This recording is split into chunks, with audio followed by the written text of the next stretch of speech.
소기름답 20강 그리스도의 구속의 참여함인데요. 여러분 다 받으셨나요?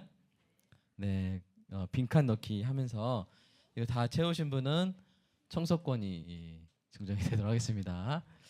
자, 우리 좀 지금까지 좀 많이 달려왔는데요. 지금까지 한 것을 좀 정리해 보도록 하겠습니다. 구원론 오늘부터 구원론을 배우는데 29, 36문까지 구원론을 배우는데요. 1문부터 30문까지는 서론입니다. 그래서 제가 옆에 그 인생이란 말을 못 지워버렸어요. 그래서 인생의 목적과 성경. 우리 인생의 목적이 뭐였습니까? 하나님 영원하고 하나님은 그 하나님을 영원히 즐거워하는 것이죠. 자, 그렇게 해서 우리 3문까지가 서론이고요. 4문부터 12문이 바로 신론입니다. 하나님의 속성, 삼위일체, 작정, 창조, 섭리에 대해서 배웠고요. 13문부터 20문까지가 인간론입니다. 사람은 어떤, 그러니까 하나님이 어떤 분이신지를 알고 그 다음에 사람이 어떤 분이 존재인지 우리가 배웠습니다. 사람 죄와 타락, 죄의 결과, 은혜 언약에 대해서 배웠고요. 그 다음에 기독론을 우리가 좀 많이 배웠죠. 21문부터 28문까지 그리스도의 두 본성과 한 인격, 삼중직, 낮아지심과 높아지심에 대해 배웠고, 드디어 이제 우리가 오늘 들어가는 부분이 바로 구원론입니다. 구원론인데 또한 뭐라고 하냐면 성령론이라고 합니다. 그게 왜 그러냐면 성령님이 하시는 일이 바로 그리스도께서 이루신 객관적 구원을, 이 객관적 구원이란 말은 그리스도의 십자가의 역사적 사건을 의미합니다. 역사적 성취를 의미합니다. 그것을 신자 개개인에게 주관적으로 적용해야 되는데 그 일을 하신 분이 누구세요? 바로 성령님이라는 것입니다. 그래서 구원론이 곧 성령론으로 이렇게 분류가 되고 있고요. 마지막으로는 우리가 이 종말론을 배우도록 하겠습니다. 37문부터 38문이고, 그래서 이게 1부입니다. 이게 1부고, 1부는 하나님이 무엇을 하셨는가, 그게 우리가 어떤 의미인가를 배우는 거고요. 이제 2부에 들어가면 그러면 우리는 어떻게 살 것인가, 구원받은 백성된 저와 여러분은 어떻게 살아야 되는가를 또 그때 배우도록 하겠습니다. 자, 오늘 29문 우리가 함께 제가 여러분 질문하면 여러분이 한번 답해 보시기 바랍니다. 어떻게 우리가 그리스도께서 값을 치르신 구속에 참여자가 됩니까?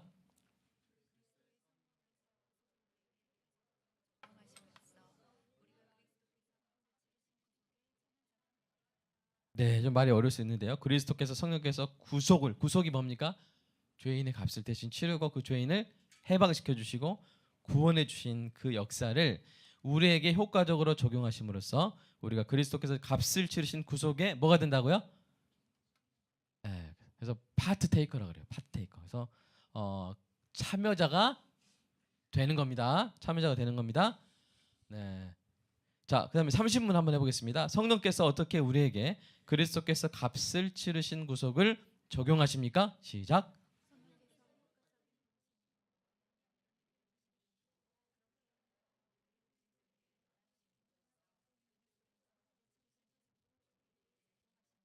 네, 그것을 우리에게 적용해 주시는 거예요. 그래서 여러분, 엄마가 집에서 밥을 차렸습니다. 저녁밥을 맛있게 차렸어요. 밥 차려놨어요. 그러면 끝입니까? 뭘 해야 되죠? 먹어야 됩니다. 그게 먹여주고 먹는 거, 그게 뭐예요? 적용인데, 성령님이, 우리는 아기기 때문에 그게 우리가 찾아 먹을 수가 없어요. 그래서 성령님이 떠먹여 주시는. 아멘. 우리가 영적 시체였잖아요. 근데 예수님이 십자가를 지셨죠. 근데 우리가 십자가 지셨구나, 야 이제 일어나자. 그렇게 할 수 있어요, 없어요? 시체가 그렇게 할 수 있어요, 없어요? 없어요. 그래서 성령님이 오셔가지고 일어나라. 그럼 살아나서 먹어라. 이렇게 떠먹여 주시는 게 바로 성령님의 사역인 것입니다. 그래서 오늘 첫 번째로 우리가 오늘 좀 빨리 끝내려고 하는데요. 첫 번째, 우리 구속의 주체에 대해서 배워보겠습니다. 그래서 이 구속의 주체는 신자가 아닙니다. 시체가 혼자 벌떡 일어나서 믿습니다 할 수 있어요, 없어요? 없어요. 그래서 구속의 주체는 그리스도고요. 그러면 구속의 적용의 주체는 누구실까요? 성령님이시라는 것입니다. 밥을 차리신 분은 엄마고, 밥을 떠먹여 주는 분은 또 뭐 큰아들이고, 뭐 이렇게, 그렇게 한번 비유로 한번 생각해 보시면 되겠습니다. 그래서 그래서 2번 보시면 신자가 구속에 참여하는 거라 그랬어요? 참여되는 거라 그랬어요?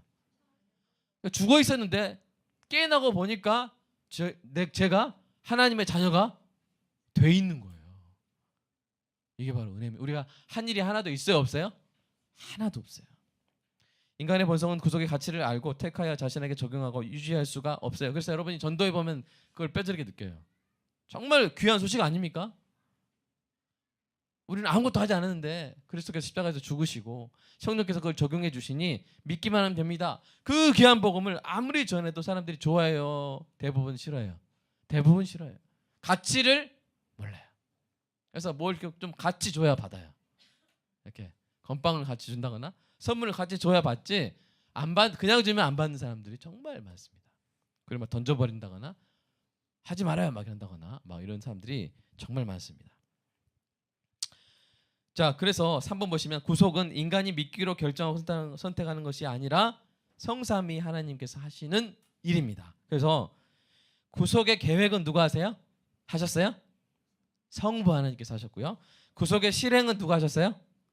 성자 예수님이 하셨고요. 구속의 적용은 누가 하고 계세요? 성령께서 하시는 줄 믿으시기 바랍니다. 그래서 구속의 적용에 사람의 노력이나 의지가 기하는 바가 있다고 생각하는 것은 착각이고요. 신자에게 구속에 적용되는 것은 전적으로 성령님의 은혜입니다. 그래서 어떻게 하시느냐? 2번 보시면 효과적인 부르심으로 우리 안에 믿음을 일으키시고 우리를 그리스도에게 연합시키시는 거예요. 우리가 구체적으로 살펴보면 먼저 우리 이 효과적으로 부르세요. 이것은 나중에 31문에서 배웁니다. 그러니까 다음 주에 배웁니다. 다음 참신 배웁니다. 그래서 이제 그때 배우겠고 효과적으로 부르셔서 뭐 하시냐면 먼저 우리 안에 믿음을 일으키세요. 그래서 믿음이란 뭐냐 이렇게 정의할 수 있는데요. 그리스도인이 되기 전에 인식하지 못했던 것을 인식하게 하는 내적 인식 원리예요. 우리가 이성은 뭐예요? 우리 이 땅의 지식을 인식하는 원리죠. 그죠? 근데 하나님 나라의 진리는 무엇으로 우리가 인식을 해요? 이성으로 할 수 있어요, 없어요? 이성으로 할 수가 없어요. 믿음으로 인식하게 되는 것입니다. 그래서 그러면 이 믿음이 어떤 위치에 있느냐? 2번 한번 우리 에베소 2장 8절 한번 읽어보겠습니다. 시작. 너희는 그 은혜에 의하여 믿음으로 말미암아 구원을 받았으니 너희에게 난 것이 아니요 하나님의 선물이라. 자 보십시오. 자 여러분 은혜로 구원받은 거예요? 믿음으로 구원받은 거예요? 이렇게 말하면 헷갈립니다 우리가. 네. 근데 성경이 정확히 뭐라고 하냐면 by grace라고 돼 있어요. 그죠? by grace. 그 다음에 믿음은 뭐라고 했어요? by faith라고 그랬어요? through faith라고 그랬어요?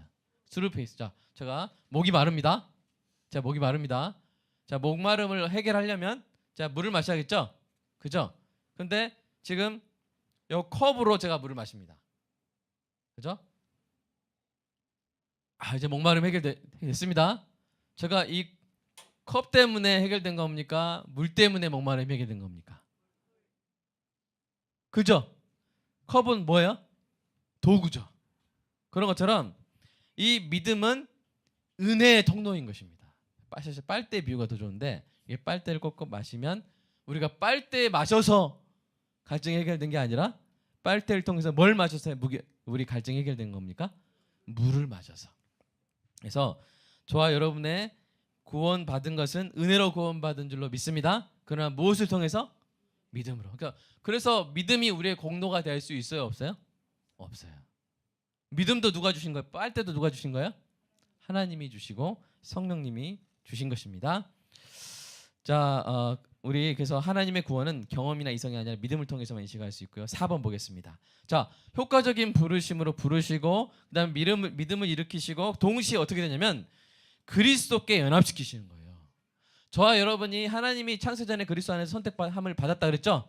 여러분 예수 믿었다면 반드시 그 사람은 그 전에 어떤 과정이 있었냐면 하나님이 여러분을 택하신 과정이 있었던 거예요. 예수 믿으셨습니까? 여러분 참된 신자 되십니까?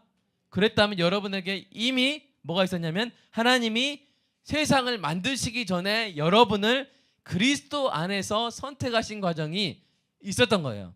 그 선택을 받은 사람을 이제 신학적으로 택자라고 합니다. 택자. 약간 좀 이름이 그렇게 고상하거나 그러진 않죠. 네. 선택함을 받은 자, 택자라고 하는데 여러분 그 가로 안에 그게 있나요? 네, 택자입니다. 택자. 택자가 택배인가 이렇게 할 수 있는데 아닙니다. 네, 택자입니다. 택하심을 받은 자들이 하나님의 은혜의 사역으로 그들의 머리와 남편이신 그리스도와 영적으로 신비하게 그리고 실제적으로 분리되지 않게 결합되는 거예요. 이것을 누가 하시는 거예요? 성령님이 우리를 그리스도에게 결합시키시는 거예요. 그래서 여러분이 아까 제가 30문으로 잠깐 그 앞장을 돌려보시면 제가 영어로 쓴 부분이 있죠. 우리를 그리스도에게서 uniting us 그다음에 with 자 to로 돼 있잖아요. to로. 그죠? to로. 우리를 그리스도에게 연합시키시는 거예요. 성령이 우리를 그리스도에게 연합시키시는 거예요. 자, 돈이 하나도 없는 아가씨와 처녀와 돈이 100조가 있는 청년이 결혼했어요. 우리가 성경적인 결혼은 계좌까지도 합치는 겁니다. 네, 이제 동의 안 하시는 분도 있을 수 있겠지만 어쨌든 이제 성경적인 결혼은 서로 이메일 비밀번호도 다 공개하는 거예요. 네. 저 너무 보수적인가요? 그리고 계좌 비밀번호 저는 제 아내랑 계좌 비밀번호, 공인인증서 비밀번호 다 공유하고 있어요. 그래서 제 아내가 어느 순간 마음 변해가지고 이렇게 해버리면 거들날 수 있습니다. 그 정도로 서로 공유하고 있고 하나로 합치고 있는데 우리 남편분들 비상금 있으시면 오늘 밤에까지 내어놓으시면 그냥 용서받는 걸로. 별로 표정이 안 좋으신데요. 네. 원래 이제 모든 게 하나가 되는 거예요. 자, 그런 어떤 가장 보수적인 성경적 입장에서 봤을 때, 자, 돈이 하나도 없는 처녀와 100조라는 돈이 있는 총각이 결혼했습니다. 자, 돈이 없는 사람은 이제 우리가 뭐라 할까요? 거린이라 뭐라 할까요? 네, 돈이 없는 사람 하겠습니다. 자, 이 여자가 여전히 돈이 없는 여자입니까? 아니면 재산이 100조인 여자입니까? 그게 자, 돈이 없는 여자예요? 100조인 여자예요? 100조인 여자예요. 그게 성격적인 결혼이에요. 둘이 한 몸을 이루는 겁니다. 돈도 하나로 합치는 거예요. 이제 그래서 저는 이제 저한테 누가 주례를 부탁하려면 아주 조건이 까다롭습니다. 저는 일단 계좌를 합쳐야 되고요. 이메일 서로 터야 되고 그 다음에 부모님한테 용돈 보내야 돼요. 매달. 이런 까다로운 하고 있는데요. 자, 그리스도와 성도 연합이 바로 그와 같아요. 그래서 여러분은 의롭습니다. 아멘 하세요. 여러분 의롭습니다. 여러분은 누구만큼 의롭습니까? 예수님만큼 의로운 거예요. 왜요? 누구랑 결혼했기 때문에? 예수님과 결혼했기. 하늘이는 누구만큼 의로워요? 하늘이는 누구만큼 부자예요? 하늘이는 누구만큼 예뻐요? 예수님만큼 예뻐요. 예수님과 하나가 됐어요. 예수님의 신부예요. 저와 여러분이 그렇게 연합이 된 것은 누가 하신 일입니까? 성령님이 그렇게 하신 줄로 믿으시기 바랍니다. 그래서 우리가 믿게 된 건 모든 게 다 성령님의 사역의 결과예요. 그래서 우리가 자랑할 수 있는 게 있어요, 없어요? 자랑할 수 있는 게 없어요. 그래서 에베소서 아까 2장 8절 우리가 읽었지만 그 다음에 9절이 뭐라고 되냐면 그러므로 누구든지 자랑치 못하게 함이라. 어떤 누구도 우리가 구원받는 것에 대해서 또 심지어 성화되는 것에 대해서도 자랑할 수가 없어요. 성화하는 것에서 우리의 노력이 들어가지만 그 노력도 사실은 누구의 은혜로 우리가 하게 되는 거예요? 성령님의 은혜로 하는 거예요. 그러니까 신앙생활에 있어서 자랑할 수 있는 것은 없는 것입니다. 왜냐하면 자랑에서 뭐가 나와요?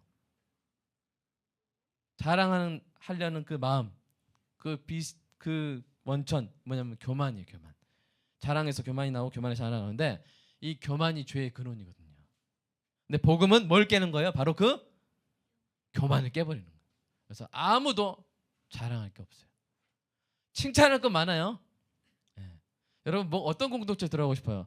다 각자 자기 자랑하는 사람들, 자기 잘난 맛, 다 각자 서로 다른 사람 칭찬 안 해요. 다 자기 잘난 체. 이번에 뭐 샀어, 막 이걸 했어, 막 이렇게 이번에 직접 넓혔어, 막 이렇게 하면서 이렇게 막 자기 뭐 자랑만 하는 거예요. 그런 공동체가 좋아요? 아니면 다 서로 칭찬하는 거예요? 서로 자기 자랑은 안 하는데 서로 칭찬. 자, 어디가 기분이 좋아요? 2번이 좋아요. 그래서 졸다가 말씀하셨던 2번입니다. 네, 편하게. 그래서 맞습니다. 맞아요. 그 천국과 지옥의 차이예요.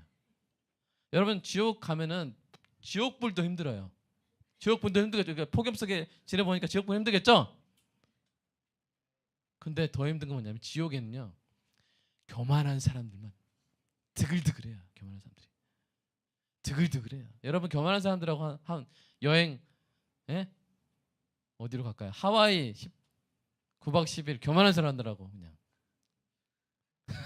가고 싶어요? 아니면 어디 제주도 겸손한 사람들하고 제주도 가고 싶어요. 2번이에요. 우리가 살아본 사람은 알아요.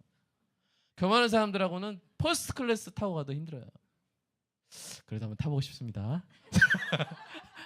네, 우리가 솔직해져야 되기 때문에. 네. 그러나 이제 한번 겪어보면 야 이거 퍼스트 클래스라도 교만한 사람들하고 내가 못 가겠다. 그때 알게 될 거예요. 근데 사랑하는 여러분, 복음은 그 교만을 깨는 거예요. 그래서 교회가 행복할 수 있는 거예요. 아멘. 교회가 교만이 깨진 사람들, 나는 정말 죄인이었는데 나 같은 죄인 살리신 그 은혜 놀랍다고 서로 칭찬하고 자기는 겸손하게. 그 겸손이 너무 자기를 막 이렇게 자학하고 비난하는 건 아니죠. 그러지 않아요. 예수 믿는 사람 그러지 않아요. 건강한 자아를 가지고 있으면서 상대방을 칭찬해주고 격려해주고 그런 곳이기 때문에 교회가 천국을 경험하는 곳이 되는 것입니다. 자, 그래서 여러분 이 성령님이 하시는 일을 우리가 잠깐 살펴봤고요. 마지막으로 좀 구원의 순서를 다루고 이 시간을 마치도록 하겠습니다. 구원의 순서는 the order of salvation인데 여러분 여기서 좀 우리가 한번 읽어볼게요. 2번 한번 읽어볼까요? 시작. 구원의 순서 부르심, 중생, 회심, 칭의, 자녀됨, 성화, 견인, 영화. 이게 어려울 수 있는데 여러분 우리 어린 친구들 이거 그냥 외우세요. 받아들이세요. 여러분 다 외우시기 바랍니다. 자, 부르심 뭐요? 불러주시는 거예요. 효과적인 부르심으로 깨어나게 하는 거예요. 그럴 때 어떤 일이 일어나요? 나사로야 일어나라 했을 때 어떤 일이 일어났어요? 나사로가 살아났죠. 그건 육적인 비유입니다. 영적으로 어떤 일이 일어나면 성령님이 우리를 부르세요. 이사가 하면 그 순간에 제가 뭐요? 중생하는 거예요. 영적으로 살아나는 겁니다. 그리고 살아나다 보니까 어떤 감각이 생겨요. 여러분 죽으면 찔렀을 때 움찔해요? 아예 아파해요? 죽은 시체한테 팍 찌르면 아파! 막 이래요? 아니에요. 어떤 존재한테 푹 찌르면 아프다 그래요? 산 존재한테. 그러니까 살아나다 보니까 자기 죄가 너무 아픈 거예요. 그래서 뭐예요? 회심하는 거예요. 회개하고 그래서 믿게 되는 거예요. 그리고 그렇게 회심한 자에게 하나님의 의롭다 하시는 칭의가 이루어지는 것이죠. 그리고 하나님의 의롭다 하심을 입었으니까 그 자는 어떤 존재가 되는 거예요? 하나님의 자녀가 되는 거예요. 그래서 점점 예수님을 닮아가고 그 닮아가는 과정 가운데 하나님이 그를 버리지 않으세요. 이 견인이 말하면 막 차 잘못 주차했을 때 막 견인해 그게 아니라 끝까지 붙잡아 주시는 거예요. 버리지 않으시는 거예요. 그리고 마침내 부활해서 영화를 이루는 겁니다. 자, 그런데 여기 보시면 이 자녀됨까지, 그러니까 부르심에서 자녀됨까지는요, 한 며칠 걸릴까요? 네? 네, 금방 할 수도 있어요. 정확히 말하면 한순간에 일어납니다. 한순간. 그러니까 부르고 자녀돼. 이렇게 부르는 순간 자녀가 돼요. 근데 그 안에 뭐가 들어가 있냐면 논리적 순서가 이렇게 들어가 있는 거예요. 그러니까 이게 구원의 풍성함이에요. 구원은 부르는 것이고, 구원은 거듭나게 하는 것이고, 구원은 회심하게 하는 것이고, 구원은 순간 의롭게 하시는 것이고, 구원은 자녀가 되는 건데 이것이 한순간에 일어나는 거예요. 아셨죠? 그런데 논리적 순서가 이렇다는 것입니다. 그리고 이 일을 하는 동안 우리가 하는 게 있어요, 없어요? 없어요. 그래서 이것을 성령의 단독 사역이라고 합니다. 성령의 단독 사역. 그리고 그 다음에 성화부터, 그러니까 이제 보통 성화 정도만 우리가 거기서 뭔가 함께하고, 하지만 그렇게 함께할 수 있는 노력, 거룩한 감정 이런 것도 다 전적인 하나님의 은혜인 줄로 믿으시기 바랍니다. 그래서 이 감사한 이 구원의 순서를 구원의 황금 사슬이라고 말하기도 합니다. 적용하고 마치도록 하겠습니다. 그래서 사랑하는 여러분, 우리는 어떤 상황 속에서도 우리는 감사할 제목이 있음을 기억하시기 바랍니다. 여러분 물에 빠진 사람 건져놨더니 보따리 내놓으라고 하면 기분이 어때요? 어이가 없잖아요. 근데 우리가 상당히 어이없게 많이 살아왔어요. 하나님 우리를 구해주셨죠?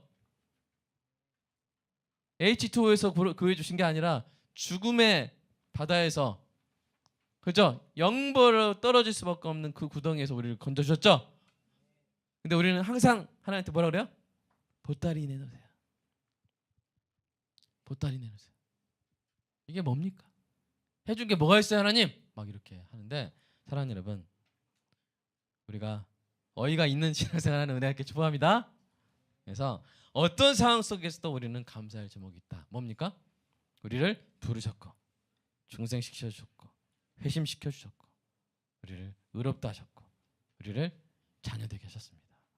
이것에 항상 감사하는 은혜가 있기를 소망합니다. 두 번째로, 구원받고 성화되어 가는 것에 대해서 자부하거나 자랑하지 말아야 됩니다. 그래서 율법적 겸손이에요. 그래서 이 겸손한 것 같은데 겸손하지 않은 그런 부분들이 있어요. 그러니까 내가 이만큼 겸손하다 하는 걸 자랑하는. 그럼 그게 뭐예요?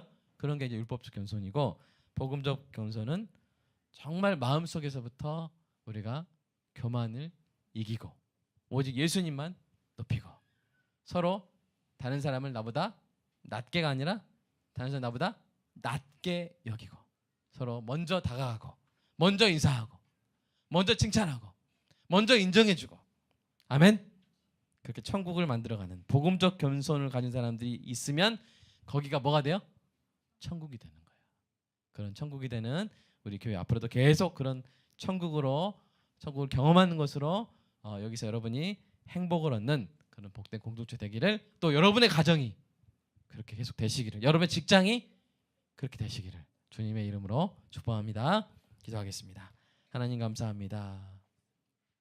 우리가 무엇이 간데 영적 시체였던 우리를 선택하시고 불러주시고 거듭나게 하시고 회개하게 하시고 믿게 하시고 의롭다 하시고 자녀 삼아 주셔서 하나님 감사합니다. 이제 우리가 성화되어 가는 과정도, 예수님을 닮아가는 과정도 다 성령님의 가르치시고 생각나게 하시는 은혜인 줄 믿습니다. 앞으로도 우리를 이끌어 주시고 주님, 우리의 발에 등이요 우리의 길에 빛이 되어 주시옵소서. 이번 한 주도 하나님 필요한 말씀들 꼭 그때그때 생각나서 하나님께 영광 돌리는 승리하는 복된 삶 다 살게 하여 주시옵소서. 예수님의 이름으로 기도합니다. 아멘.